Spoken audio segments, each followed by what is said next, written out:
పెళ్లికి తెల్లవారుదామని బయలుదేరింది ఊరేగింపు. ఎక్కడ్నుంచి? కైలాస పర్వతం దగ్గర్నుంచి వస్తున్నారు. గవాక్షంలో నిలబడింది మేనకాదేవి. నారదుడితో కలిసి ఒక్కొక్కళ్ళు వస్తున్నారు. అబ్బా, వెలిగిపోతున్నాడు, ఆయనేనా మా అల్లుడు అని. కాదమ్మా, సూర్యుడు దిక్పాలకుల్లో ఒకడు ఆ వెనక వస్తున్నాడు. ఎవరో? బాబాయ్ నల్లగా ఉన్నాడు, దున్నపోతే మీద. ఆయన ఎవరా? మీ అల్లుడు కాదు, బెంగపెట్టుకో, యమధర్మరాజుగారు. ఆ వెనకాత అబ్బా, చల్లగా ఎంత బావున్నాడో. ఎవరు? చంద్రుడు, మీ అల్లుడు కాడు. ఈయనెవరో? నయ్యో, చాలా అందంగా ఉన్నాడు, ఎర్రగా ఉన్నాడు, కాంతులన్నుతున్నాడు. బ్రహ్మగారు, మీ అల్లుడి దగ్గర పురోహితుడు. అమ్మా, పెళ్లి చేయటానికి వచ్చే బ్రహ్మగారు.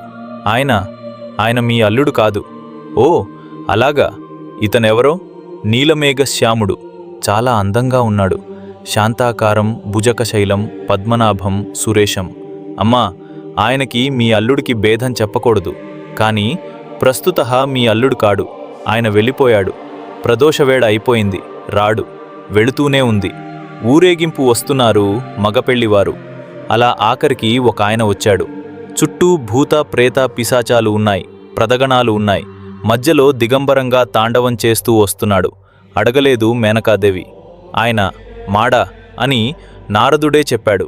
ఆయనే మీ అల్లుడమ్మా అని మెట్లు దిగి వెళ్ళిపోయాడు.